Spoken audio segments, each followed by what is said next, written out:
I'll add in probably mid or maybe even just post workout. I'll make a little Instagram or like a YouTube community post for a Q&A. Because if I, there's no point leaving it up for like, 2 days or something. A lot of the best comments are honestly the ones that are the freshest. So it's kind of a little bit of a reward for whoever actually sees the that notification first. Because I'll probably only get through like the first, or only like scan through like the first 100 or so. Usually you guys dig reasonably deep in terms of the curiosity, where we get some good topics. But until then, let's just focus on the actual lift, the actual back portion of tonight, which I was just kind of thinking about it. I used to do a lot of underhanded barbell rows, right? Like putting, as unreckon as if you're about to do a freaking curl, but going underhanded. And I used to really like it. I don't know what changed. So maybe that's something I'll add to today's rows. Not barbell, but with the seated row with a straight bar. Maybe go underhanded purely for the sake of changing it up. Because honestly, I think that's half the sweet spot. If not half, even more, 75 fucking percent. Because there's a million different ways to train and lift, but across the board, we've seen, if you've ever tuned into some of the Olympic lifters, where I'm talking squat, or no, I'm talking like clean and jerk, snatches. Dude, these guys look fucking nuts, right? And then the CrossFit guys are jacked, which, and not so surprising, you got to have a better cardio system. They're going to be leaner in general. I mean, we've seen everybody fucking getting jacked in all sorts of different ways. So what that tells me, there's a lot of ways to skin the cat and a lot of ways to get a pump. Sometimes ones that you don't even want to have. Like if you're walking around, especially fully bulked, and you have to carry some shit, like you're moving in and out of a place, then you're probably going to have the gnarliest lower back pump of your life, to the point where you actually got to sit down and try to like decompress yourself. But all that's to say, if I kind of boil down looking at that, all right, I should change my shit up. Don't do the same fucking workout over and over again. And I see it a lot, man. I mean, not so much now. The pool of like consistent guys I get to lift with every day has now kind of subsided, because I'm not just lifting at the like the college rec center every day and repeat with the same group all the time. I'm kind of bouncing around, but I see it a lot. Same sets, same everything, same kind of results. And not for everybody. There's a couple of guys where I'm still keeping an eye on them. It's like, holy crap, this guy is definitely 10 pounds fucking heavier than 2 years ago, or than 1 year ago, or something else like that. Guys that can actually make a bulk fucking happen, or at least make a reasonable dieting phase happen. But it's pretty classic, man. After 1 year, 1.5 years of working out, the newbie phase is very easy and exciting to try to learn. Everybody, I mean, that's all anybody would look up, right? If you go back 6 years to my Instagram or like my Google search history, it's going to be like, all right, what's the best workout split for bodybuilding? What's the best vitamins to take for bodybuilding? Best protein sources? Like, anybody who's new to lifting is going to be studying like they're a fucking, I was about to say a savant, but I don't think that's the right word there. But like they're obsessed. Because as a beginner, like, okay, I don't really know what I'm doing yet. I want to figure it out.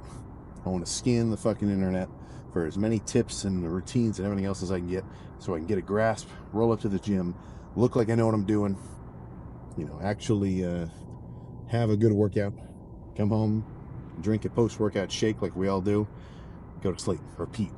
But after that 1.5 year, 2 year period, I think that learning curve starts to, well, maybe it hits so abruptly it just feels like it's over. But I see guys lifting the exact same today as they would 2 years ago or 3 years ago. Even at this gym tonight, this is the gym I've basically been going to my whole life from the beginning to now. Anybody who's an actual fucking adult or like over 30, pretty similar to when I started as a kid. Now, it's not to say that they're fucking bodybuilding, right? I mean, don't negate the benefit of working out just to be fit and in shape. That's not what I'm trying to dog on. But for anybody who actually is actively trying to make gains, you have to, don't forget, like, dude, they're going to get harder and harder to get as time progresses. You know, it's like you're on a couple, oh shit, what do they call them? You got like 10 chunks in a Minecraft world, right? Newbie gains, you go down the first, what do you call it? You go down your first, you jump down to your first ravine. Holy crap, dude, 10 diamonds, no shit. But now there's more sparse, right? Now you're gonna have to start fucking mining. You're gonna have to get creative. You're gonna have to get a goddamn Fortune 5 pick. You know, there's a lot of angles to this kind of shit. Or is it Fortune 4? I can't remember. But all that's to say, lifter 1 year deep should be working his way to being as smart as a 2-year deep lifter, and then a little smarter as the 3-year deep lifter. And that's not just like random information, like if you took a test and you could answer all the questions right. When I say smart as a lifter, I mean basically just in tune with your own build. And half of that as you get older is going to be, and I don't want to say older like extra old, but as you've been working out for longer, you should start to get a little bit of a lifter sense for when you're doing something that might be potentially injury inducing. You know, that's something I'm really highlighting right now, is I don't want to do anything where I'm going to hurt myself, because that's simply going to hinder my gains, kill my progress, and then I'm fucked, right? I mean, it's just fucking stupid. So that's pretty high on my priority list now. But even that's a skill. You know, it takes a little bit of experience to say, okay, maybe I shouldn't bench so heavy today. I could tell I had something a little tweaked and my shoulders a little off. Maybe I should just do some lighter squeezing stuff, you know. But all that's to say is, like, as you're lifting over time, just don't forget to continue to adapt. And not only adapt to how your body changes, because you yourself are going to respond differently to training in 2 years versus right now. It's a literal fucking fact. I mean, I don't know how accurate this little tidbit is, but it's like every 7 years or so you got a whole new set of everything because all your cells have like replaced itself. Would it not make sense that a little bit of physiological change would happen, so you'd want to approach your training a little differently? But to boil that down to like a day by day approach, you know, just try new shit. Every workout, try not to make it the exact same. This is something a lot of older guys really get into, where they're like, you should never start a workout with the same movement 2 times in a row. That workout's basically going to mean shit. Which I don't know if I'd go that far, but the sentiment is there. If I want to come in and if I want to shock my lats by doing some pullovers with a really slow squeeze and a hold at the bottom, whereas my last back day I started with I think some kind of row. Yeah, that's what I'm going to do. And then not only is that going to build up my fucking just experience doing different movements, I'm going to find out what works. Because if every movement I picked, like let's say, worst case scenario, for whatever reason, I walked into the gym today and I picked one movement of pull downs, I'm like, oh, I didn't really feel that well. Okay, let's try rows. Do a set of machine rows. That's not really doing it either. And then pick let's do a pullover. Let's say I did 6 movements and they all like weren't really clicking for me. Then, I might say crap. Actually, that's actually that's not really a good example because that would never happen. But let's say I accidentally gave myself a dumb workout. Let's say I accidentally took too much volume, or I didn't do enough volume, or maybe I didn't go heavy enough, but I still tried to do a set and then I'm at like 25 reps. I mean, goodness, the trial and error approach, I really think has a lot of fucking benefit. The only problem is you gotta, be willing to try new shit. And for the beginner lifter, and I mean that as like someone who hasn't really been into the gym as long, he's maybe not as comfortable with the space, it feels a little uncomfortable to try new stuff, because you're not sure if you're doing your form right, or you don't know if anybody's looking at you, which nobody is, right? I mean, the clips where people are like, holy crap, what the fuck is this guy doing? That's where they're swinging around on the machines like a monkey bar. If you're trying your first barbell row that you've never done before, do not worry, right? As long as you're at least approaching it with a reasonably correct form, you're cool. Nobody's gonna bat an eye there. But there is a little bit of a trickiness to that part too. So all that's to say, this back day I want to make slightly different, if not potentially very different from my last one. And I'm gonna do the same thing for the rest of my lifts. But there are patterns which I'll kind of stick to, which might be me not actually taking my own advice there. Because most of my chest days start with heavy pressing. Most of my leg days, I do leg extensions first to warm up my quads and my knees. But apart from kind of larger patterns, you can still even break away. Because a lift where I start with incline, Smith machine chest press instead of like incline dumbbell, it's going to feel way different. So even though it's still a heavy press, it is a totally different machine. But all that's to say is I don't want to get too rigid with my back training. So I can already feel my cheeks starting to tingle. I don't think there's anything else to get into except for whatever that first movement ends up being. Let's keep it simple here. Single arm pull downs to failure with the stack. And there is going to be a very controlled pull. I'm not just going to meet this stuff around.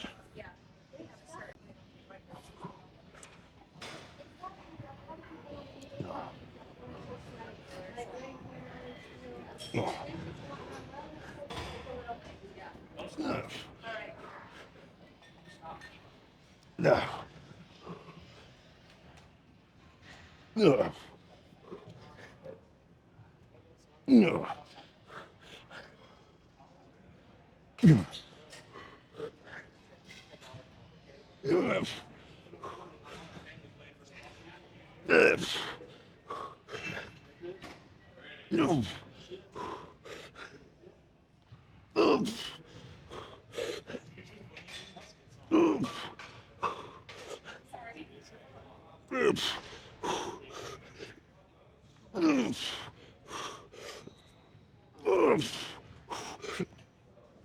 Okay.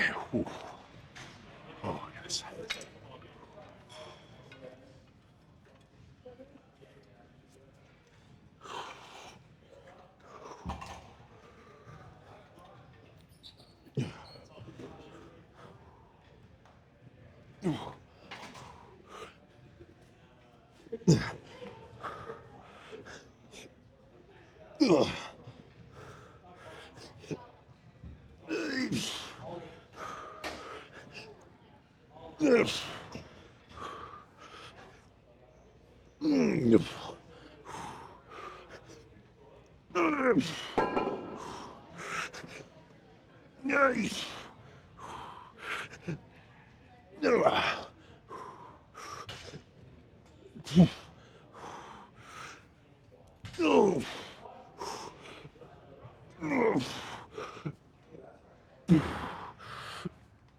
Oh, yeah, okay. One more.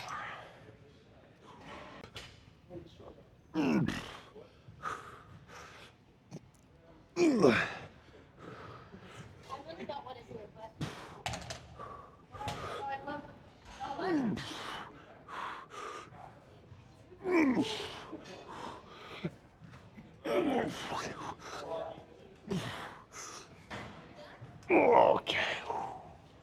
Okay.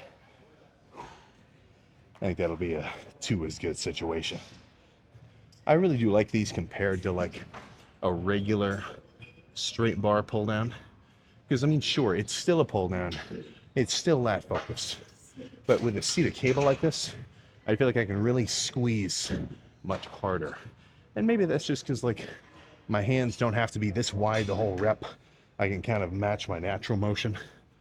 Frankly, if I only had to sit here with these cables for back, I'd be fine with it. Just because I could do pull downs, I could do rows, I could do whatever, pull overs to finish. But that's not the plan for tonight. Let's pick some kind of something next. Probably an upper back focus row.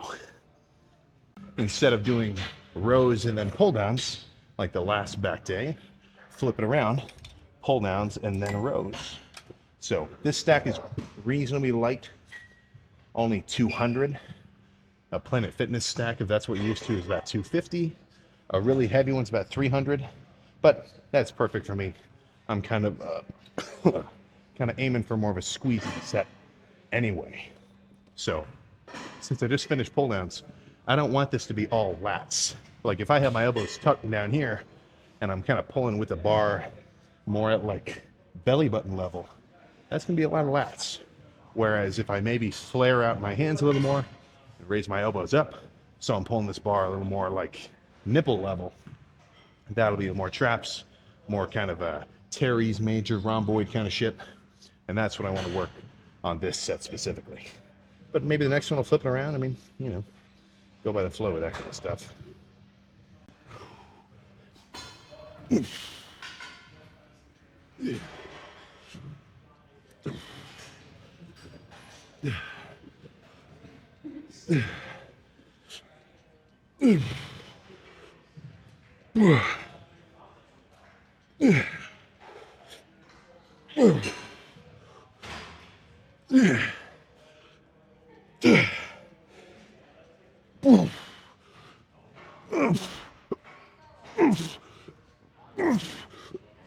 Okay. One more like that.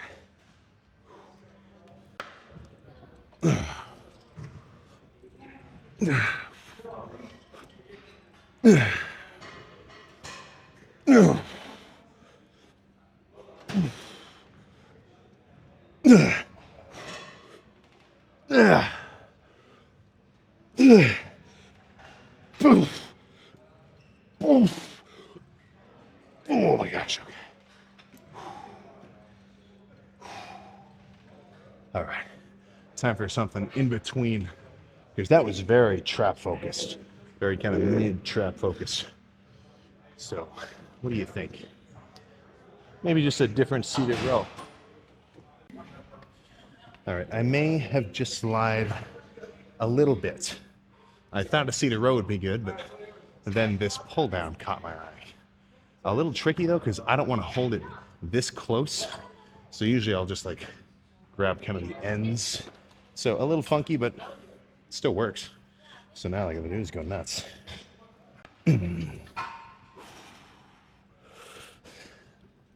Yeah.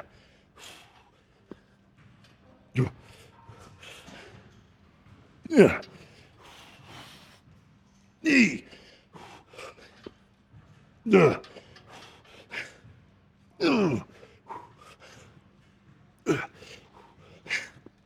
E.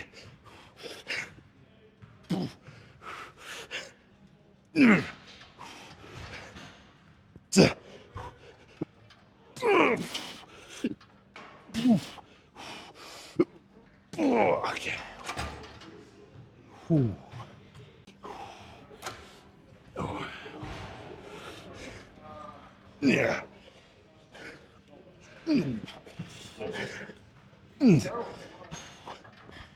Yeah.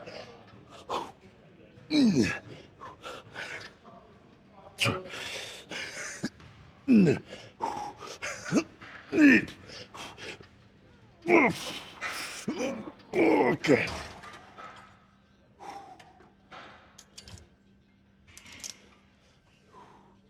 I'll go a little closer to this grip now.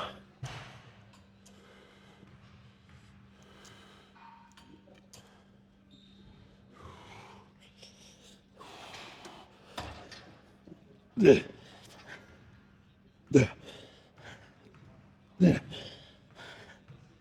Whoa. You. Yeah.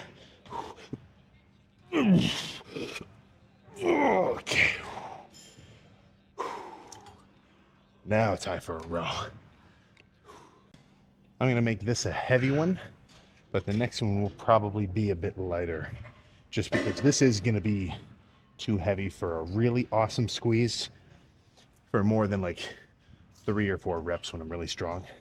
But I like doing the heavy one and then a light squeeze one after. I think you're missing out if you do only super controlled squeezing reps. I'm not saying they're bad, but you know, like I was talking about in the car, change your shit up.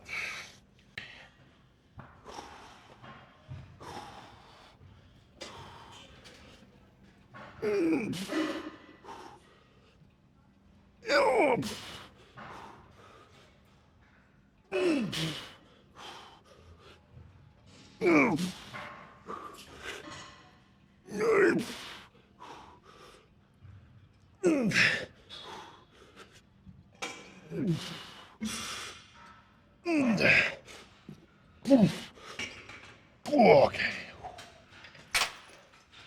Let's drop it a few notches for the next one.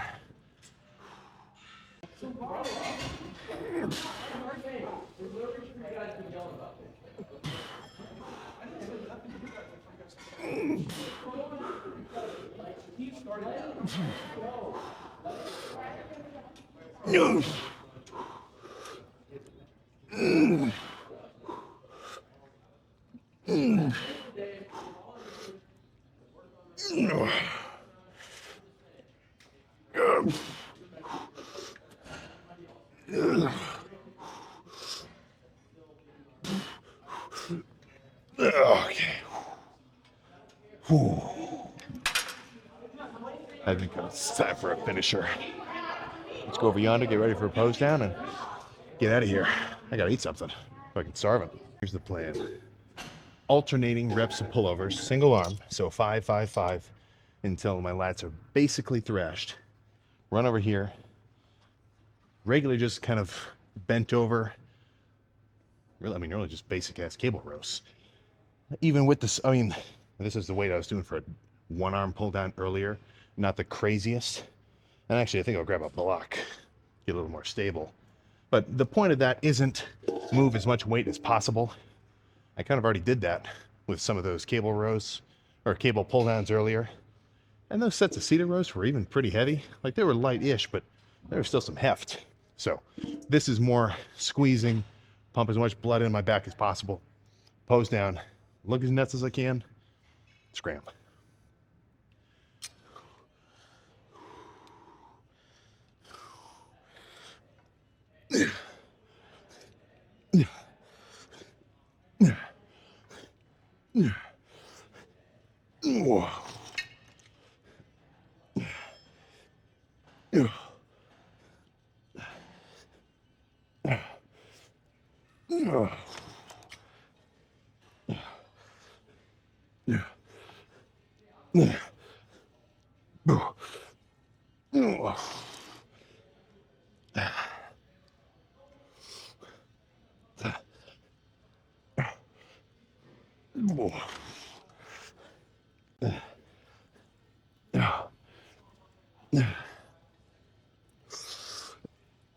Okay.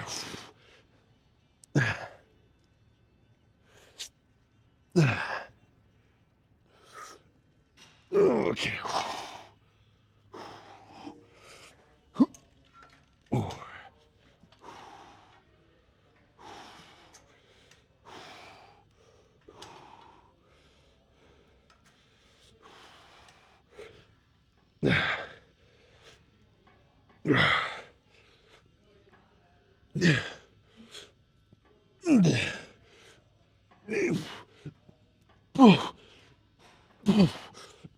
Okay. Oh, all right.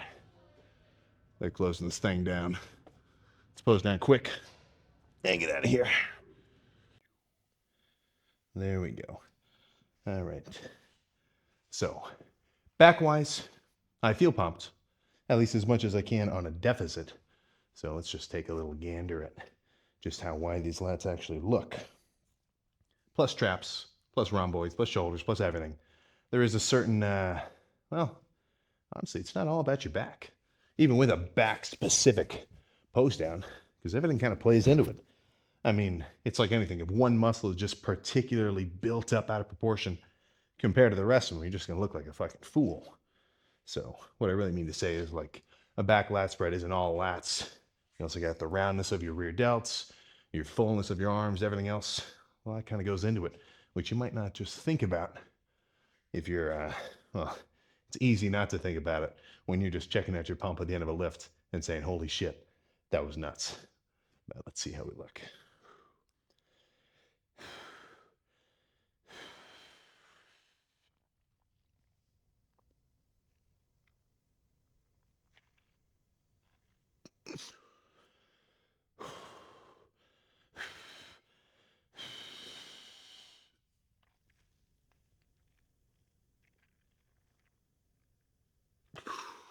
Ooh.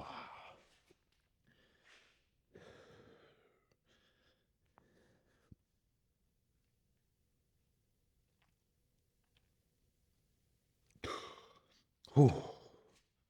Overall, highly successful back day, I say. Now let's get in the car, go home and eat. All right. Pump complete. Now I have one chore to do, or one, I guess not a chore exactly, more just a next step. Go home, chow down on something, and then hit the freaking sack. I'd say right now I'm in the turning point era of what I'd probably describe as most people's body fat dieting kind of approach to, well, maybe that's not the right way to say it, but there's a certain portion of time when you start a calorie deficit, and it's honestly not the most fun in the world, because frankly, your pumps will diminish in size, you will physically be smaller muscularly, and just to top it all off with a little cherry, you're as soft as you're going to be for the whole dieting phase. Like, you're at your softest. So usually that's pretty demotivating, because it's like, dude, when I was big and full, man, I look way cooler. Well, I better go back to that, huh? But, right, that's where in the thick of it, the either go hard or you stay soft. You know what I'm saying? So I know after a couple of weeks of this, more and more veins will begin to appear. I'm talking quads, I'm talking calves, I'm talking forearms, I'm talking even some shoulder kind of striation based veins later. I mean, that's the cool part. But until then, you kind of just have to stay in your deficit and sort of wait. I mean, it is a time game. You're not going to be losing, at least not at any reasonable rate, more than like a pound or 2 pounds a week of, even 2 pounds a week is kind of pushing it, but a pound a week, pound and a half ish is usually a bit more typical. If somebody actually sticks to a legit like calorie deficit, they're not actually going over, they're sticking to it, they do their cardio, they work out. Usually a pound, pound and a half is what I would say is basically normal and also maintainable within a reasonable degree. Because I mean, we've who just said this in a podcast. I thought it was really well spoken. Was Juji Mufu? He was talking about basically New Year's lifters when they start. Like, okay, I'm going to start working out. I'm going to start working out at 6 a.m. every day this year. Let's make this shit happen. And then they do it once, and as soon as they miss a day or something was off, he called them tire slashers. He said, "Oh, missed a day training? Yeah, well, if I already missed a day, screw it." You know, it's like if you've got a flat tire, you just slash all 4 of them. And it's pretty similar with the dieting, where it's like, you know, it's kind of a lot of work with no immediate return. But that's the part you got to wrap your head around, man. It's like, one workout is not going to do jack. One workout will not change, will not make or break somebody's physique. It's just not going to do it. Right? It's an accumulation of workload over time where, whoa, I'm actually starting to feel pretty fucking big. You know, and I've gotten into this before. The first time you actually get like a real life notice, basically, that you've been working out, like you see your grandma, you haven't seen her in a couple of months, and you've been lifting the whole time, and you've been really getting into it, and she goes, "Oh, you've been working out, you've been hitting those weights," or just anything along those lines. That is, I said this a couple of months ago, that may as well be like taking a line of crack cocaine. I guess you wouldn't take a line of that. Well, you get the gist of what I'm saying. That is like a massive dopamine rush, like, whoa, that was awesome. Holy shit. All right, I better keep doing it, you know? But you don't get that on day one. You don't go to the gym once and then anybody says, "Whoa, man, you've really been working out. You've really been locking yourself into it. Man, that's sick." You don't get any outside kind of validation and confirmation that what you're doing is cool from day one. It actually takes a fucking while before anybody actually notices your progress. But that's just the nature of it. It's not good or bad, that's just how it is. No one's going to notice your progress if you haven't made any progress yet. So that's always been a kind of motivating factor for me, where I've always been thinking about, like, okay, where am I going to be in 5 months? Where am I going to be next year? What am I going to look like 2 years from now? Like that kind of time frame. Even when I was like a 160 pounder, right? Because I mean, especially the jump from like 160 lean to like 190 lean, that's feasible for basically fucking anybody. So You know, it always kind of rubs me the wrong way when I see guys like basically talk shit about themselves, and they might not do it like really intentionally, like blatantly, but it's all the, you know, kind of real depressive like Instagram Reels posts where it's like, oh, I'm fucking, I'm a piece of shit. I'm a piece of shit. I'm only right here, and I want to be here. It's like, okay, you're right here, and you want to make progress to get here. All right, man, do it. Make that shit happen. Right? Complaining about it is going to make it any better. So that always gets me that always rubs me the wrong way. But I really think the source of all that is just like a disconnect from the situation. You know, you're not going to feel particularly happy if somebody told you to drag. Man, that analogy almost formed, and then it just fucking dissipated in my mind. But you know, it's not like it's really just a fucking marathon, right? Lift after lift after lift. Each one is going to add up with its own specific values for your build. And then before you know it, you're going to be saying, okay, I don't really want to do a straight bar lat pull down right now. I think I'd rather do some single arm cable pull downs because it's going to make my lats feel this, and you know, you're going to be a fucking full-fledged lifter. So don't necessarily be so concerned with where you are at this current moment. That's one thing I really like getting behind, is hyping up and getting excited about your trajectory, right? Because I mean, it's it's like almost a flawed argument comparing someone who's only worked out for 2 years with somebody who's worked out for 10. It's like, dude, yeah, that guy is way more fucking developed. He's been doing this shit for 8 more years. You know, a lot of it is kind of unfair kind of comparisons like that. But what I mean when I say getting excited about your trajectory is like, don't necessarily look negatively at what your lifts might be right now, or like how big you are right now, or like what your body fat is at this given current moment. I'm much more concerned with, okay, what's your progress, you know, trajectory look like? If I were to track your weight on a scale and plug it into a fucking Google Sheets graph and plot it, am I going to look at a flat fucking line with some fucking, you know, up and down kind of gradients, or am I going to see a trend? Getting yourself into a trend of whatever progress you're aiming for, be it fat loss, be it kind of bulking up, being getting stronger if you're more of a power lifter kind of type guy. I mean, any of these sort of vectors of progress, if you can find a moderate trend, or at least get yourself into a situation where you are making even small day by day, or really more like month by month kind of progress, then dude, you're fucking killing it, right? That's where, as much as it's argued of like the you know, this lifter versus, and I'd lift like this, and there's really two kinds of fucking lifters, man. The ones making gains and the ones who aren't. And that's not a bad thing. I mean, you know what I just said earlier in the car when we were driving to the gym. Not everybody is trying to be a fucking bodybuilder and put on as much muscle as possible. But if that's your goal, if your goal is to bulk up, if you are kind of going to put aside like, okay, these next 4 months I want to really do a legit bulking phase, and then those 4 months pass and you're the same fucking weight that you were before, then you didn't make it happen. But you still have another 4 months ahead of you, and another, right? You have a fucking while to make that shit happen. But on a week, week by week is a little too short. But if on a month by month basis, you look back at your training, or your body fat, or your weight, or your size, or whatever, whichever one you're trying to work towards, and you don't see a difference, then you're not doing enough, or you're doing too much of something bad for you, right? Maybe you're not getting enough sleep, you're eating too much food. I mean, there are a couple ways to kind of throw yourself out of progress. You're not doing enough training sessions, you keep skipping them. I mean, there's any number of things that could be throwing you off your fucking game.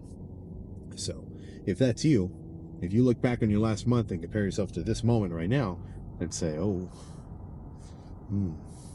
I was telling myself I was going to start a fucking winter bulk. I was telling myself I was going to lock into a winter arc and actually put some muscle on this winter, but well, I'm still 180. And I was 180 a month ago when I said that. Then, fuck, man. The odds of that happening again, pretty fucking high. I mean, we see it every year. All the guys wear these new kind of motivational posts, new hype, new like, okay, I'm only going to lock in. You're not even going to recognize me in 4 months. And the same people post the same shit every time. Now, a small percentage actually make it happen, and those are the fucking ballers. Those are the guys where they don't need me to say, like, look back at your last month of training. Have you been making gains? If this is like a, an ask and answer situation, that guy would say, yeah, you're goddamn right, Sam. Guess what? I just lost 5 fucking pounds the last month. I'm killing it, and I'm sticking to my deficit. And I'm doing my cardio. And I'm making sure that all my sets are extremely fucking intense, at least as much as I can bring to it. Doing some heavy ones, doing some light squeezing ones. Staying hydrated, I got my jug with electrolytes. And I'm getting a reasonable amount of sleep. I'm not staying up all night playing League of Legends or Call of Duty. To that guy, I would say, oh my God. Impeccable. Absolute fucking baller. At least in the scheme of the gains. But it kind of is as simple as that. We all know the basics. Even a kid would know the basics because we're kind of brought up with it. It really isn't rocket science. Who's going to get bigger? The guy who trains harder or the guy who fucking, slacks off?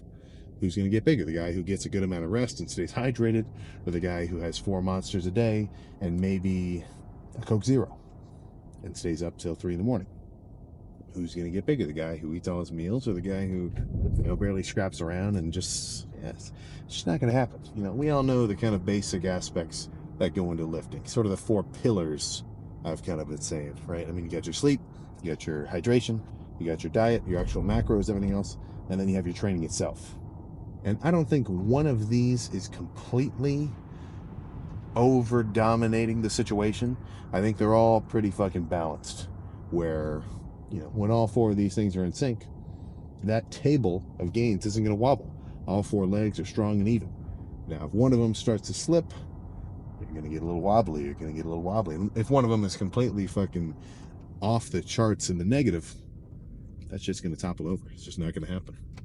So it really is as simple as that. You're not suddenly going to gain 3 pounds of muscle over the next 2 months if you switch from the Arnold split to a push-pull legs, or if you switch from like your high volume to your low volume. I mean, the workout we put so much fucking emphasis on it that it's almost taken away from the value of just actually eating meals and getting your protein down and actually hitting your macros and sleeping. The problem is that's not really fun. It's the workout part is so flashy. It's like, okay, that must be the real secret.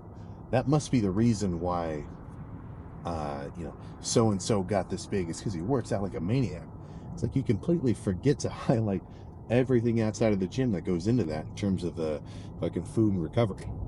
So that's my thoughts there. Hopefully, as months progress, people will start putting a little more value on the supporting system of your workouts. Because I said this probably 2 lifts ago, I think. If everything outside of the gym is intact, perfect, guess what? You're going to feel like a fucking demon when you're actually working out. Because you'll feel strong, you'll feel good, your joints won't be so tender. It just plays into itself in like a fucking upward spiral.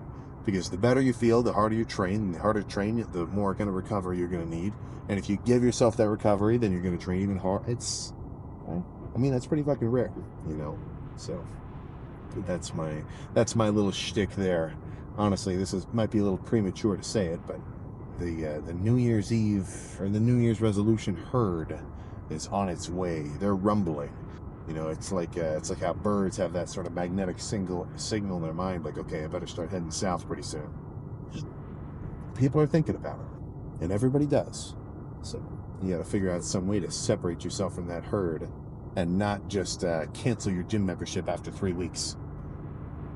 Which, if you're watching this, I feel like you're already at the green. You're not new to this. You know what you're doing. But time to go home, eat, sleep, probably dream about the arm day I'm going to have tomorrow, and then turn that dream into a reality. Now, what gym that ends up being at, that is TBD. I guess we'll fucking find out. So I'll see you then.